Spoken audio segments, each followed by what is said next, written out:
I'm so delighted to be the part of Tata family as an intern, and today finally I'm going to deliver my project presentation made in these 8 weeks of time period before you all. My name signifies a person who has achieved his desire. Yes, my name is Siddharth Prasad Panigrahi, a student pursuing electrical engineering from VSSUT Bulla. I extend my warm greetings to each and every esteemed person sitting over here, and I wish best of luck to all my fellow colleagues. Basically, it's just not a work of project for me, rather a complete understanding of practicality, research, and many more work doing procedures. My topic for this project is to develop replacement system for magnetic lid lifter at de-dusting car. Moreover, the portion which was assigned me is a very small integral part of a huge and the most important unit of Tata Steel BSL, that is coke oven unit. There are so many things to get through before we reach to the final specified topic. So by seeking everyone's kind patience and excitement, I set myself to begin the show of slides. First of all, a glide of all contents of this project work appears, where I am going to present right from the birth of Bhushan Steel Limited to the current days of developing in technologies and leading in one of the competitive climates of India, the Tata Steel BSL, formerly known as Bhushan Steel Limited. In between, subjects like coke production analysis, controlling the gas emissions distribution, maintenance, the financial structure of the industry, management policies, and many more are also being studied and presented.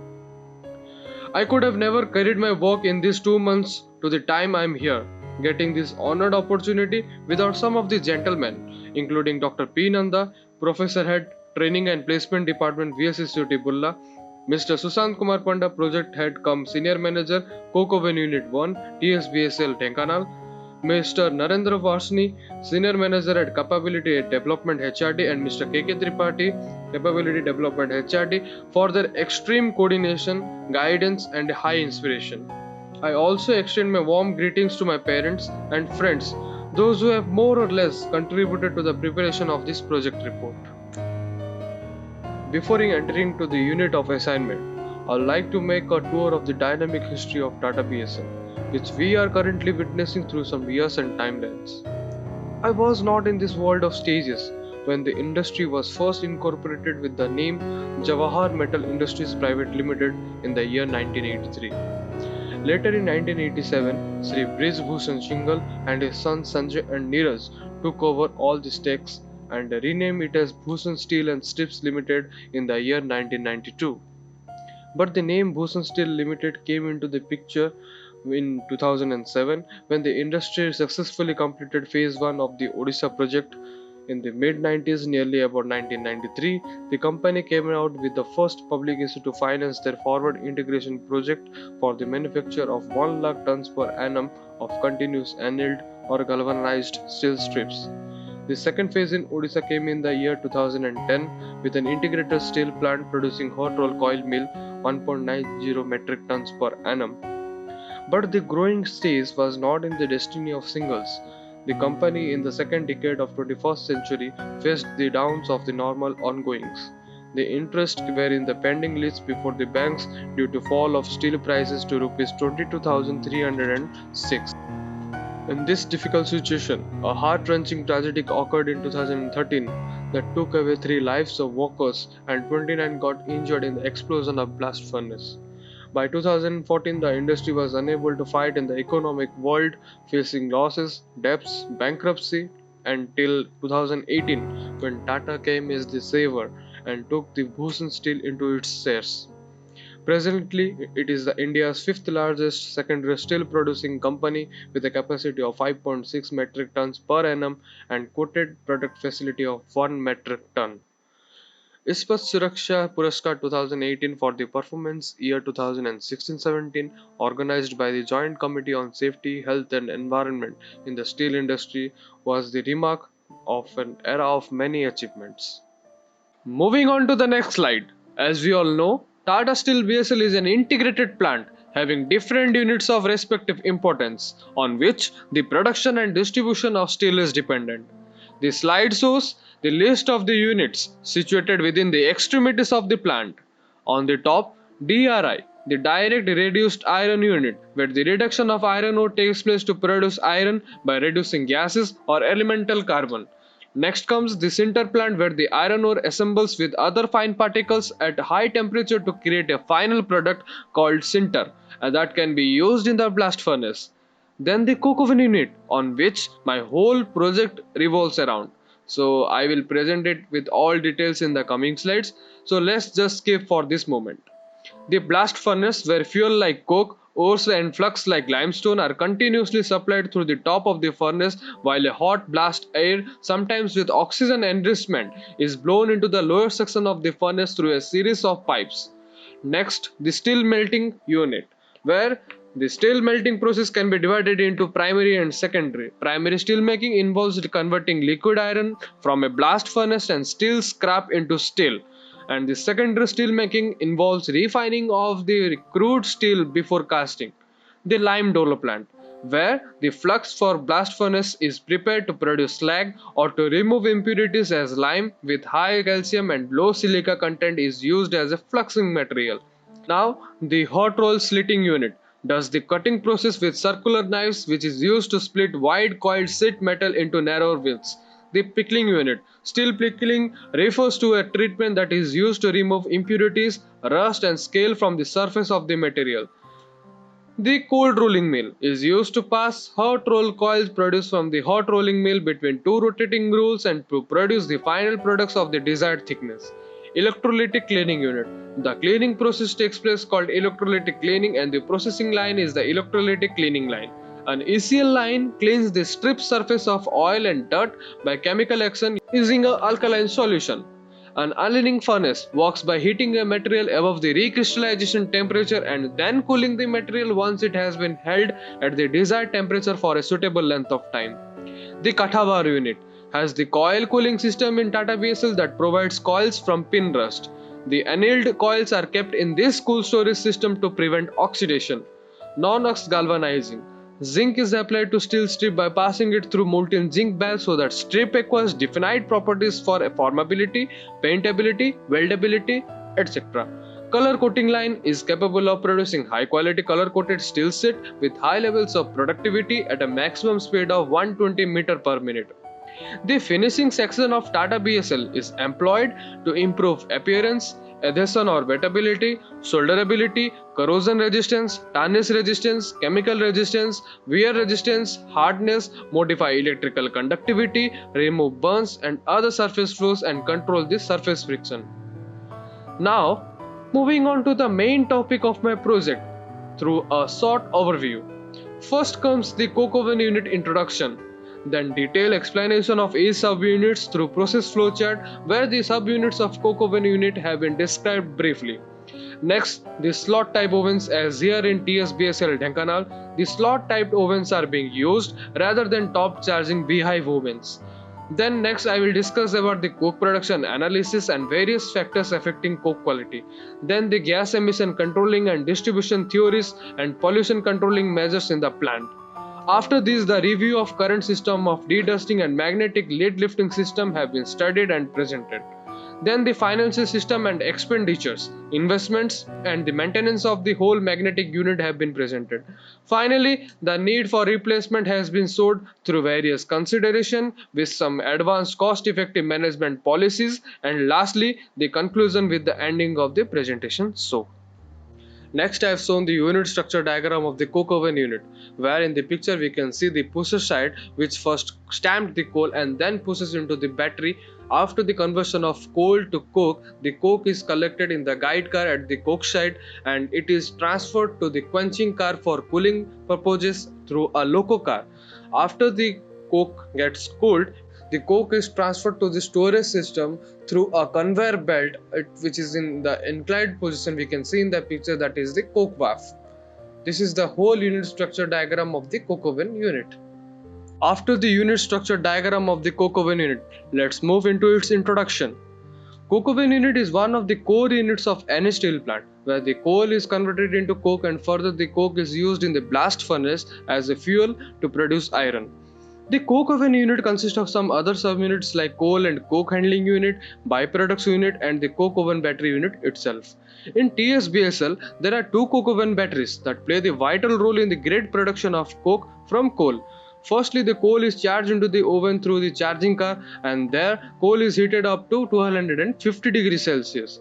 This process is known as dry distillation as the coal is heated up without the presence of oxygen.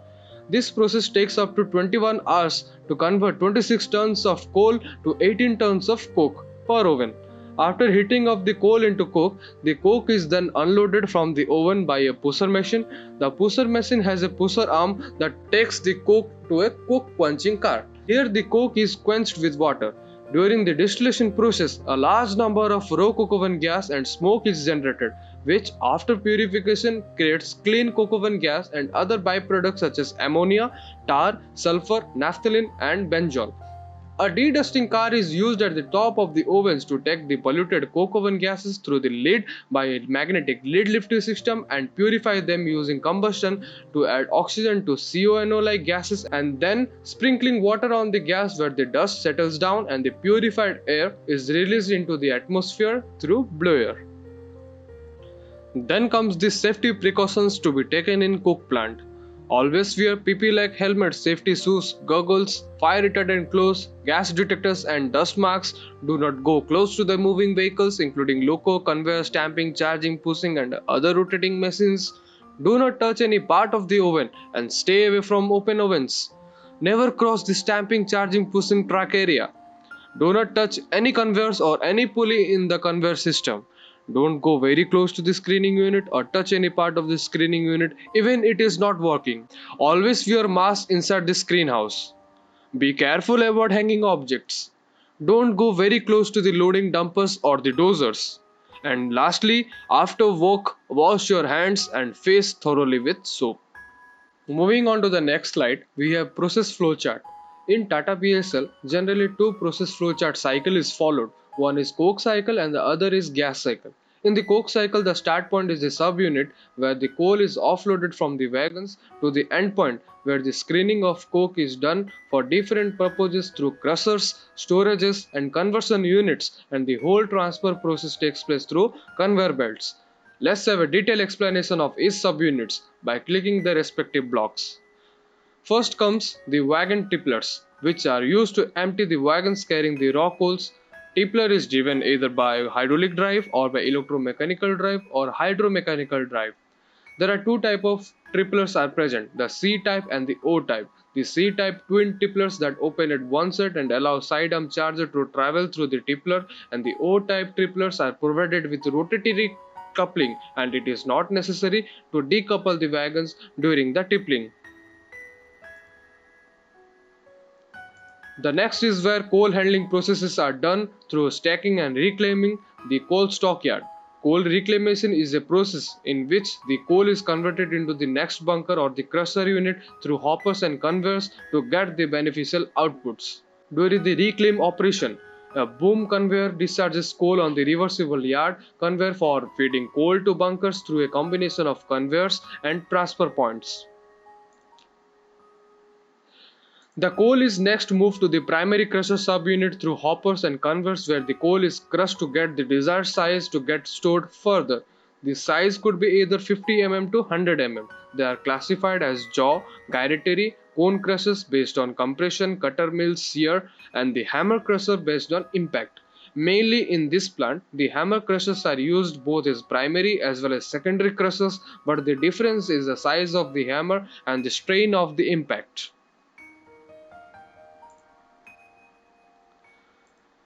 After the primary crusher, the coal goes to the storage unit called blending silo that consists of the silo cell, the distributing system, the inner cone, the aeration surface with the discharge systems, the central mixing chamber, the aeration system and the dust collection filter. In TSBSL there are 60 numbers of silos are present, each bearing a capacity of 500 tons. The main advantage of using silos is to reduce the dust control system for coal if it gets stored in an open air instead of silo.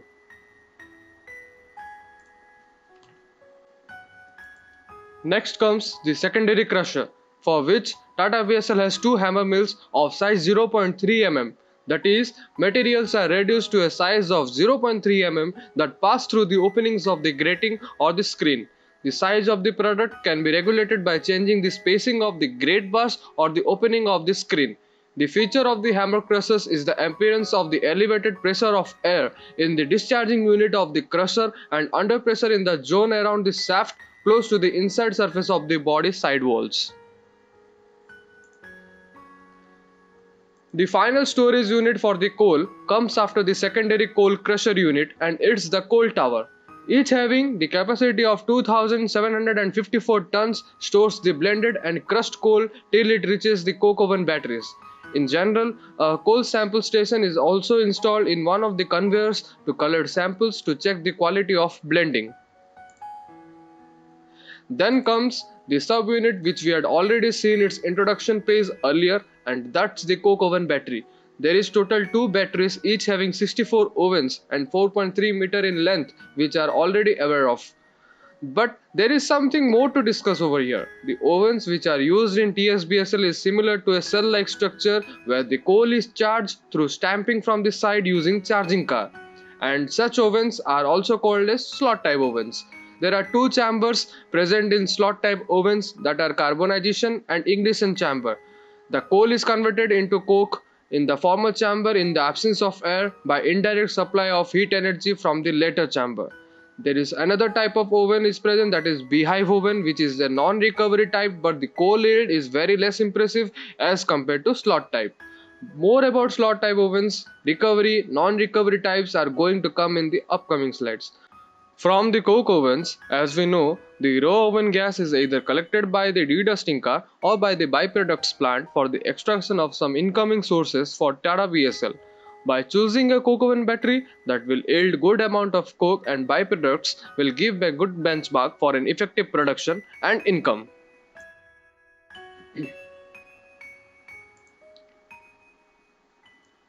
The coke produced are then transported to the storage cell through inclined conveyor platform having a speed of 1.6 meter per second known as the coke wharf that carries 150 tons of coke per hour. This inclined ramp is the track for the coke quenching car which discharges the coke after quenching to the wharf that is arranged above the inclined ramp. Finally, the coke gets stored here before it goes to the screening for blast furnace or sinter plant. Then comes the coke screening unit, but the coke cutter is not any separate subunit in the coke oven, rather it is just a general process of coke cutting to the desired size and distributing to further requiring units through transporting conveyors. So finally the coke screening unit distributes the different types of coke to the different types of units depending upon the size. The bigger sizes of the coke gets back to the coal stockyard and again follows the same lineup to reach at screening unit, whereas the smaller sizes between 25 mm to 80 mm goes to blast furnace and coke size less than 10 mm goes to the sinter plant for agglomeration process. Components of screen house. Primary screening system directs the coke from the conveyors to the screens. Secondary screening system separates blast furnace coke from smaller coke. Grading system separates nut, pearl and breeze coke. Storage system stores different category of coke. Primary screening unit in a screen house, and the coke types. Blast furnace has plus 30 mm to minus 80 mm. Nut coke is of plus 15 mm to minus 30 mm. Pearl coke is of plus 8 mm to minus 15 mm, and the coke breeze minus 8 mm. Now there are two plants that don't have any existence in the coke oven unit, but they perform some important functions that more or less add to some of the duties of coke oven subunits. They are blast furnace and sinter plant. So let's have some brief tour to that part of the plant. First comes the blast furnace. Blast furnace, a vertical shaft furnace that produces liquid metals by the reaction of a flow of air introduced under pressure into the bottom of the furnace with a mixture of metallic ore, coke and flux fed to the top.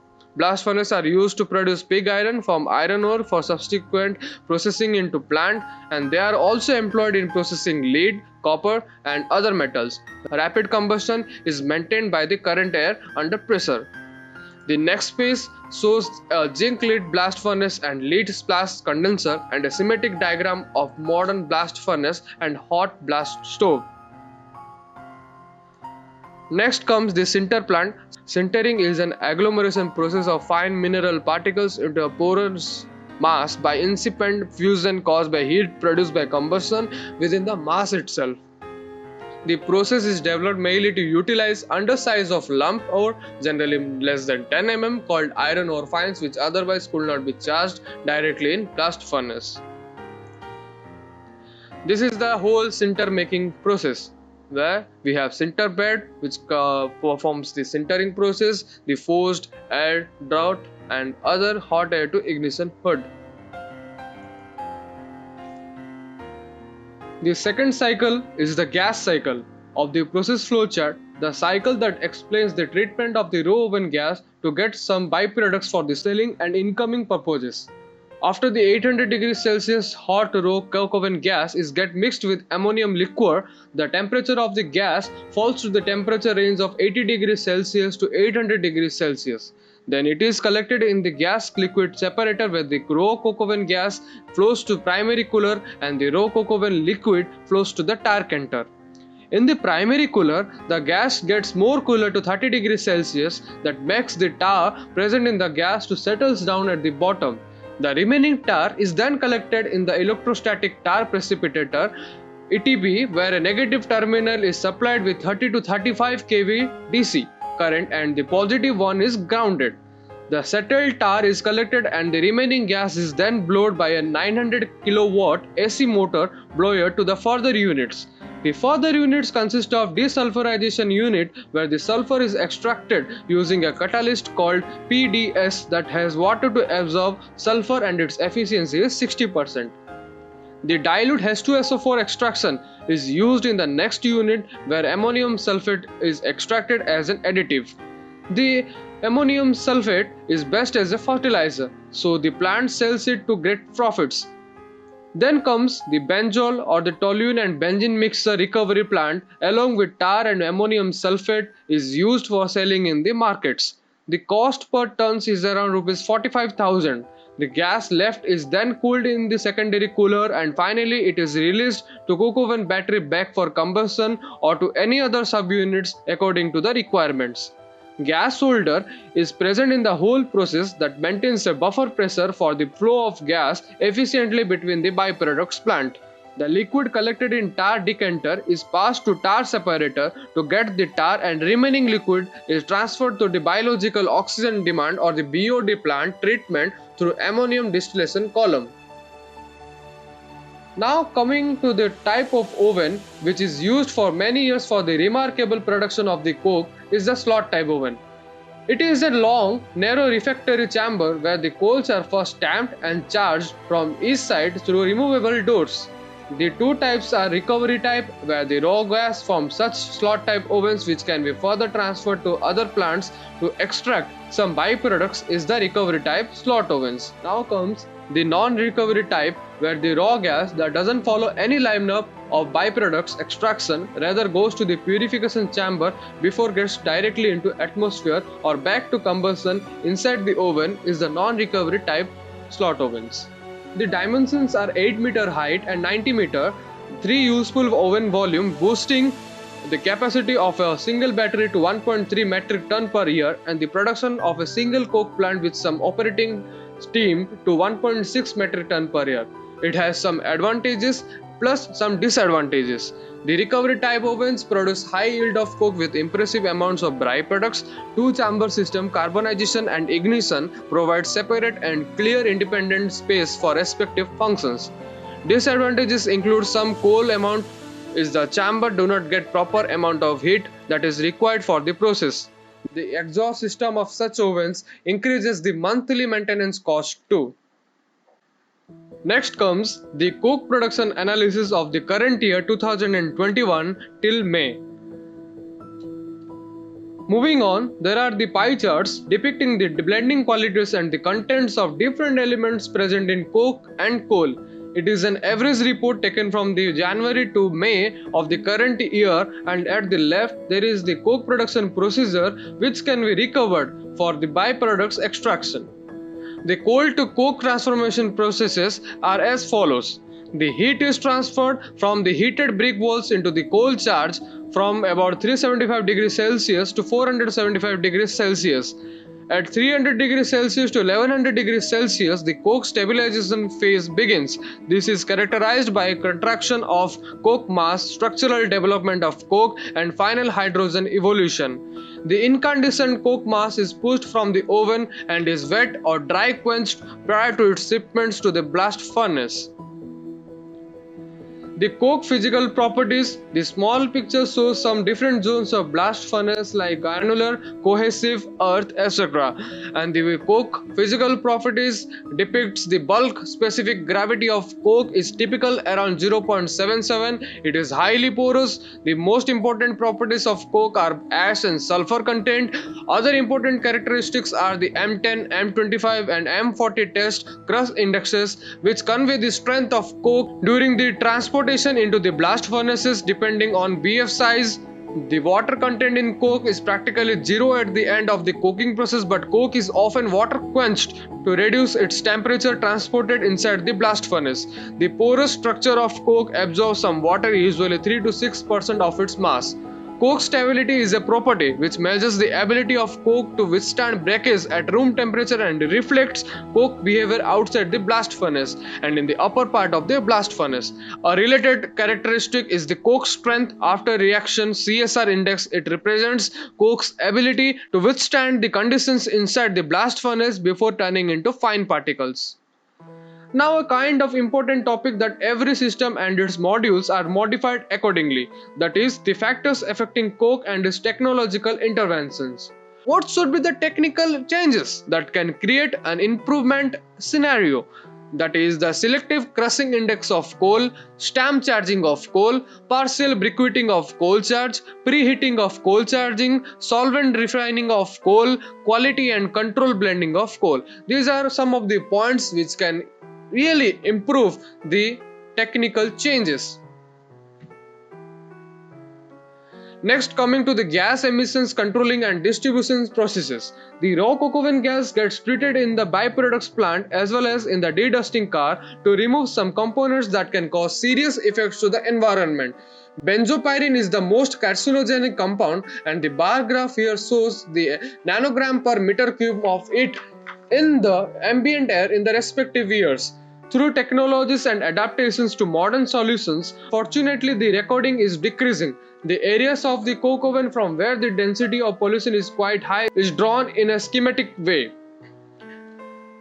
Dust and water vapor are also emitted by the off gas of the pushing emission control as well as during quick quenching, responsible for the greenhouse effect. For every problem, there is a solution. The pollutions which we are creating inside the plant can really be decreased by taking these 6 points. These 6 points can really prove to be the solution that we are creating the pollution levels inside the extremities of the plant. Before we leap ourselves to the modifications or replacements theories, let's have a quick review of the current mechanism of the dedusting. So, first of all, what is dedusting mechanism? The mechanism which follows the principle of sucking the smoke from the hole of the coke and mix some air to facilitate the emissions to burn and then passing through venturi separator and under suction force of the fan to emit the clean gas into the atmosphere. What are the different parts of the dedusting car?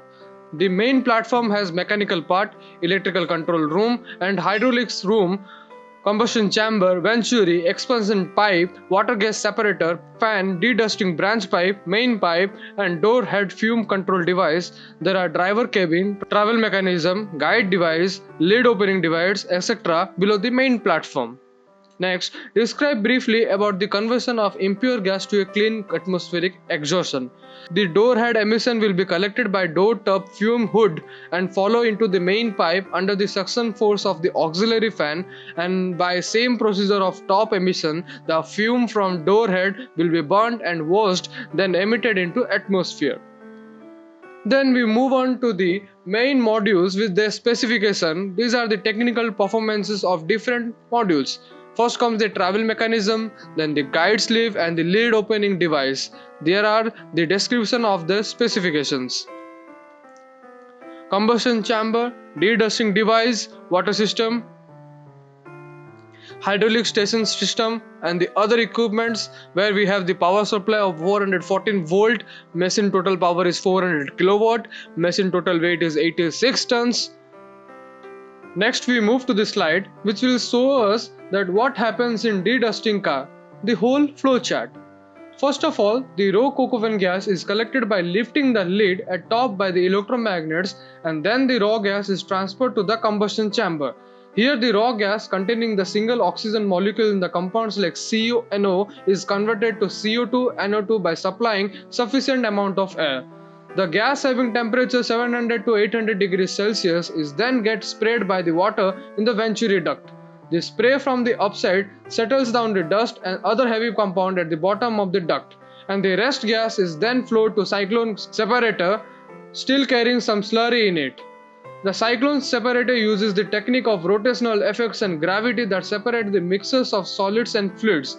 The clean gas of about 200 degrees Celsius is then released through the blowers into the atmosphere. Now the next slide will show us the review on the lid lifting system. The lid lifting system is installed in the dedusting car, which is present above the coke ovens to collect the raw gas emissions through the lids. The system involves a hydraulic system, an electromagnet, travel guide and the cast iron made lids. The electromagnet is supplied with 110 volt DC through rectifiers, and the winding material is of aluminum or copper sometimes, that facilitates the proper heat reflection and prevents the heat expansion. In Tata BSL, the stove coverage magnet type is used, and the live video of the magnet is shown in the next slide. Here is the video of the stove coverage magnet system.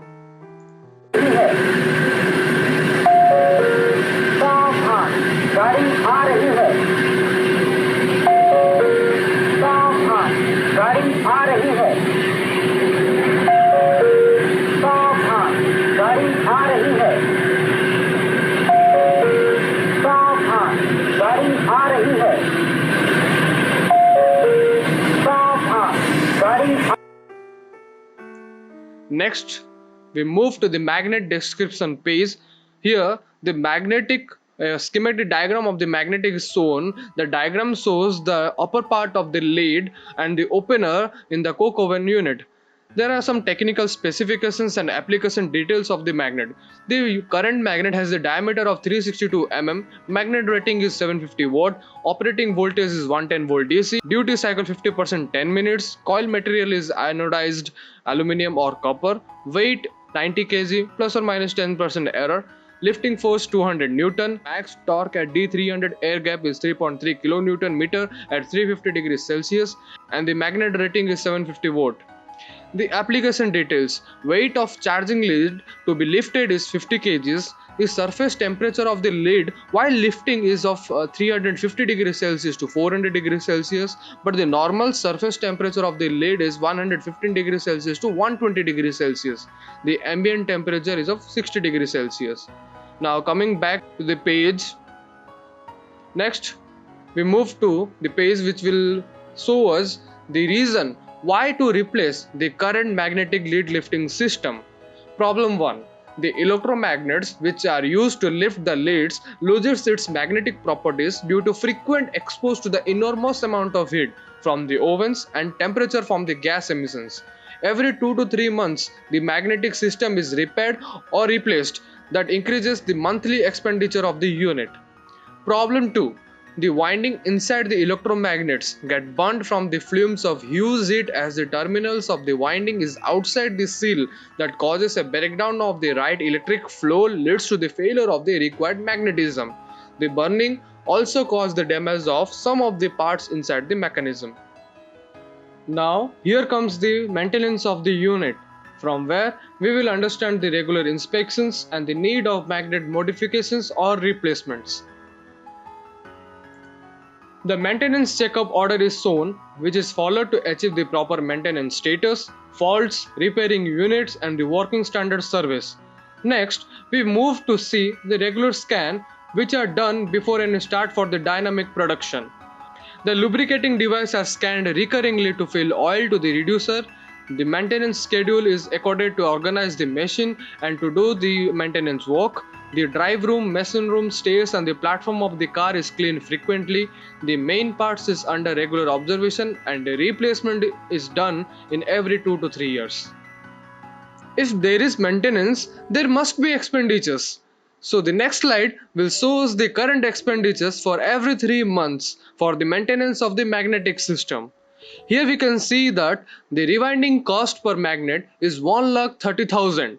This all costs are for every 3 months. So for each battery has 1 WD car for 3 magnets, the rewinding cost per WD car will be 3,90,000. For 2 batteries, 2 WD car and 6 magnets in total, so the rewinding cost for 2 coke oven battery will be 7,80,000. If we include some miscellaneous spendings, so the total will become 8 lakhs for every 3 months. So the current expenditures for every 3 months is 8 lakh for the maintenance of the magnetic unit. So our aim is to reduce the current expenditures. So what we can do to reduce the current expenditure? Either we can bring a modification theory or a replacement theory. So let us see first what we can modify in the current system before leaping to the new replacement theory. Now, coming on to the modification in the lead lifting system. So what are the system issues that we are facing and what to bring the modification in the current system? So the first system issue. At the above of the electromagnet from where the winding terminals are out has been sealed using a ceramic insulation. The frequent exposure to heat from the ovens is get absorbed inside the seal, but the heat is unable to dissipate from the ceramic insulation, for which the winding terminals get fire and the whole winding system inside the electromagnet is burnt. So now we'll look into the solution. Solution of the issue 1. Since the heat is unable to dissipate from the insulation sealing, the winding terminals should be made open to the air, due to which the heat can be dissipated easily to the atmosphere. The ceramic insulation is to be broken, and as the terminals are above the magnetic surface, there will be no risk of heat latch. But this solution can be a necessary solution but not sufficient. So let's see what are the merits and demerits on the basis of the solution. Merits. From the discussion about the solution, we counter that the windings get protected from being overheated by the removal of the ceramic insulation. Ceramic has poor heat shock resistance. It also gets cracked when hit by any heavy items. So what are the demerits? Removing ceramic structure can remarkably decrease the capability of thermal resistance. Ceramic has high corrosion resistance and ceramic is inexpensive and easily available. Moving on to the second system issue. The terminals which are made exposed to the air may catch fire if there will be some unfortunate circumstances in the normal schedule. The fire in the terminals may take it to the main winding inside the electromagnet, which can create a breakdown in the electrical circuit, and the magnetic materials may get damaged, losing their natural properties. The surface of the electromagnet that holds the lid is facing the high fumes of oven every time, which does not support to the physical properties of the material. The magnetism is lost due to the continuous face off with a high temperature. So what is its solution? Solution for the second issue. The exposed terminals can be fitted inside the ceiling of the main winding area, and 2 thermal resistant stud can be connected to the 2 terminals and making the tips of that studs out of that seal. The main line cables can further be connected to the studs carrying the electrical energy. Considering the surface of magnet that holds the lid can be layered with a sheet of stainless steel using clamps. Being a diamagnetic material, stainless steel has high thermal resistance and less reactive to heat shocks, plus demagnetization is very impressive.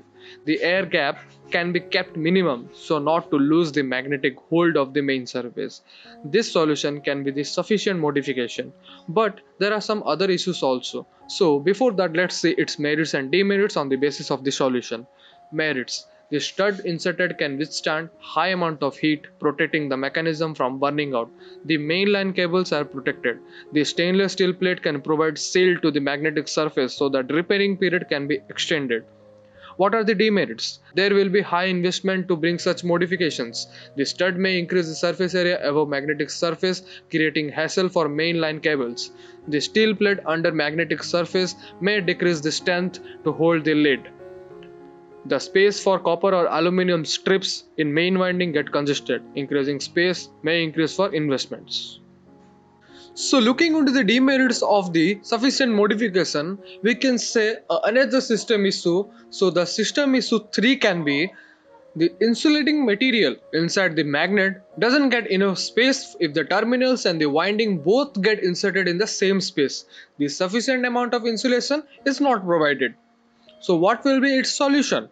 Looking onto the solution of the issue 3, we find that the size of the magnet should be increased in terms of width so that there will be enough space for the insulating material over the windings. 20 mm of increment from all the sides but not the thickness can be the solution for the increment of the size of the magnet. But there can be another system issue, we can say a fourth system issue. Due to the high intensity of heat, the magnetic properties of the electromagnet gets decreased. It's a practical observation that the power rating comes to 400 watt from 750 watt as we have seen in the magnetic description. So what will be its solution? The solution for the system issue 4 is the complete solution that can be done in the modification of the lead lifting, that is a compressed air supply to the magnet structure can solve the heating effect along with the other solution that has proved to be effective in reducing the heat effect. After these much modifications, let us see the expenditures now. After some studies and discussions with my mentor cum senior manager of the coke oven unit, we came to a conclusion that the modifications can extend the earlier expenditure to a maximum period of 6 months, but not more than that. So the earlier 8 lakh rupees spending is now for every 6 months. So keeping behind the modifications, why not be moved to see the replacement theory and see the later investments and expenditures?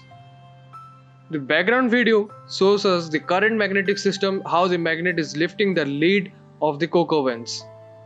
We are going to replace this system. The replace system, the option 1 can be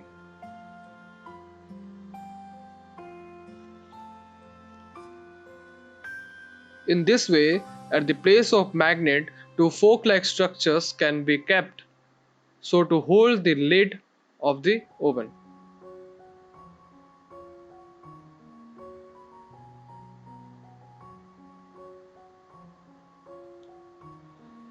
In this way, the video which was designed by me just to show a 3D view of what we imagined to bring a replacement system in the coke oven unit. Here I have used the hydraulic system and some locking forks like structure to hold the plate which will be fitted just above the lid surface by some modifications. This is the first option that has one kind of lid orientation. This system will not only decrease any magnetic issues but also the large spending of its maintenance every 6 months. So now we look for other orientation of the lid, that is if it is rotated by 90 degree of angle, then how to fit it. Here we see the second option. The holding system holds at the middle of the bolted bars. Here we see the second option video. The fork-like structures will hold the lid at the middle of the bolted bars.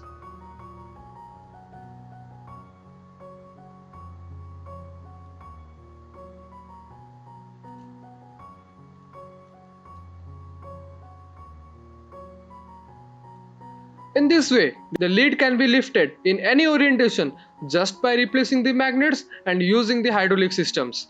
As I have explained the replacement system, the changes to be implemented are: first, desired modifications in lids,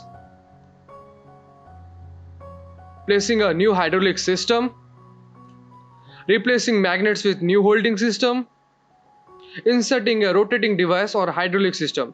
These are the 4 changes that has to be implemented to bring out the replacement system. Now we see the investment, or else I can say a one-time investment for the replacement system, and later I will compare with those modifications expenditures. So here we can see that the new modified lid will be around 10,000 rupees for each lid. So each oven has 3 lids, so the cost per oven will be rupees 30,000. For 64 ovens and per battery, the cost will be 19 lakhs 20,000. but the subtotal lead cost for two coke oven batteries will be the 2 times of 19 lakhs and 20,000, that will be 38 lakhs 40,000. Plus subtotal cost for hydraulic system insertion will be 5 lakhs.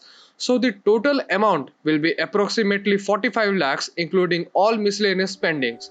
This 45 lakhs investment is the one time spending for 10 years lifetime of the batteries, as the life of the battery in the current Tata Steel BSL plant is of 10 years. So this 45 lakhs will be for the lifetime of the batteries. No need to spend any other amount for the maintenance of the new replacement system. So the 45 lakhs, I can say it a one time investment for the 10 years. Now moving on to the comparison between the modification and the replacement. Before that, I would like to make a note of the thing, that is the report and comparison are on the basis of 6 months period and the lifetime of each battery is 10 years. All the countings and the expenditures has been divided with a 10 years lifetime. So first of all, the span of maintenance. The repairing or the replacing period of the electromagnets can be increased by 3 more months. That is, the 8 lakhs expenditure can be spent every 6 months instead of the 3 months, that is the current maintenance period.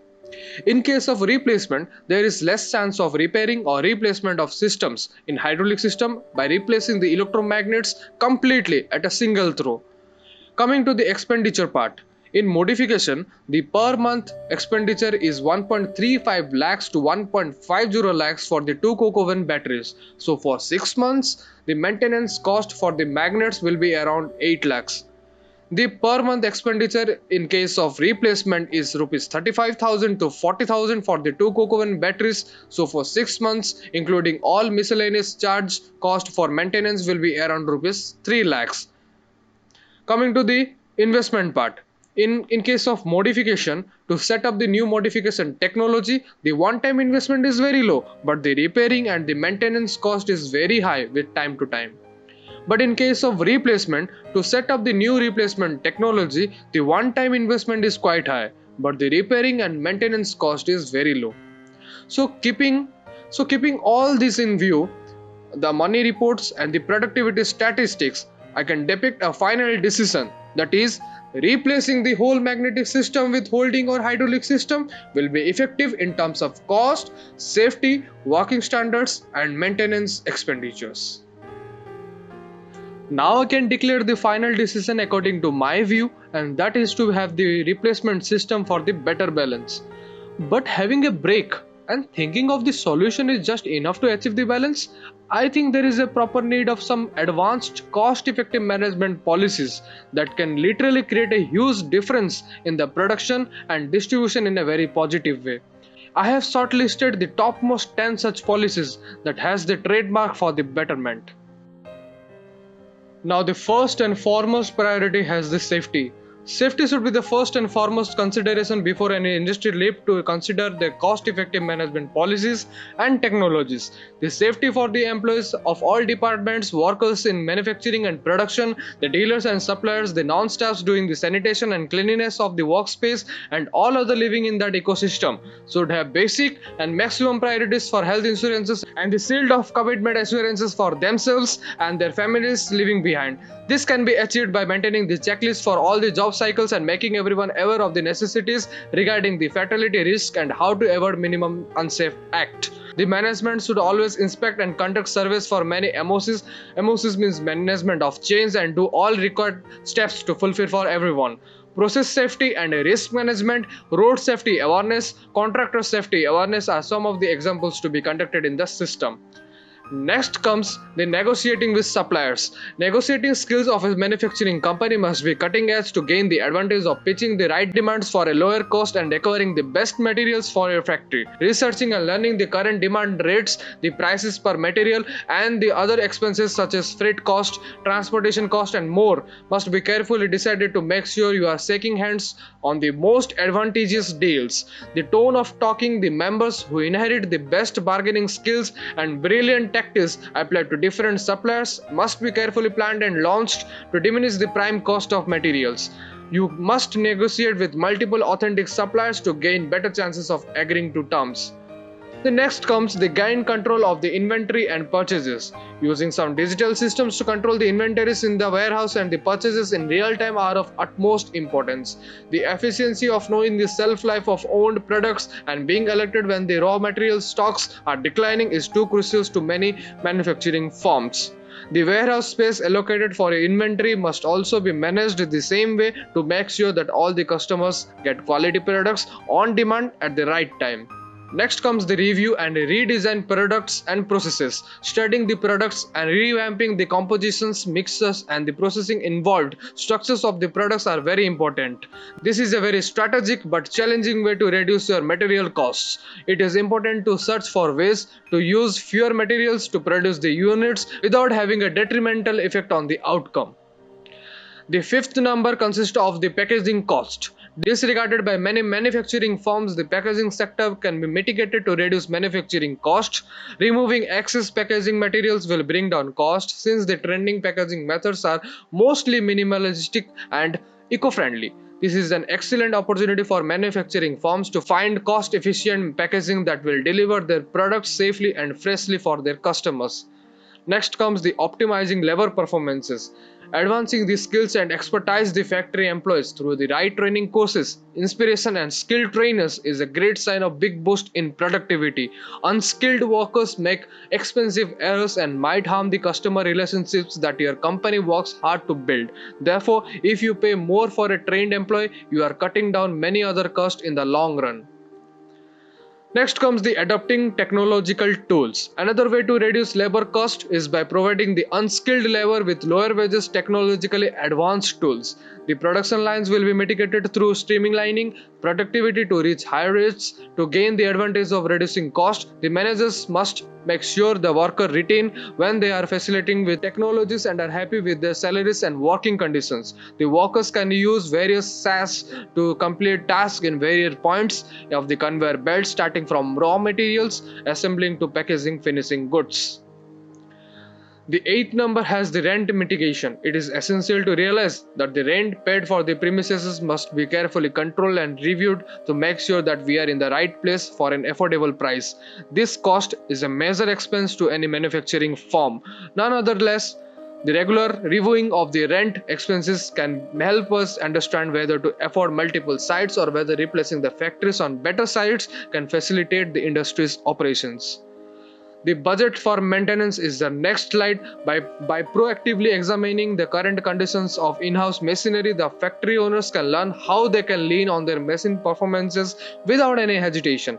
Technologies like asset maintenance models empowered by IoT can be used to understand the remaining life cycles of factory machinery and allocate budgets to make wise expenses. The last but not least, the care for environment is the most important thing to be considered. The first has the source control, recycling, cleaning of resources, industry site selection, proper treatment of industrial waste, rebuilding habitats and afforestation, stricter laws and enforcement, regular environmental impact assessments. Lastly, before I end the show of slides, my whole presentation, I'd like to share my experience. The purpose of this project was to develop the skill of practicality through various study, research and understanding of things. The quality of work standards and other developments are never compromised to bring out the success of this project report. Based on all analysis, the decision was taken and hopefully it will prove for the betterment of my assigned unit in Tata BSL. Personally, this experience taught me about outlook, management, work doing procedures, and various interpersonality attitudes. Finally, I end my presentation with a thank you message, and my special thanks goes to Mr. Sushant Kumar Panda sir for his extreme coordination and high guidance. Thank you so much.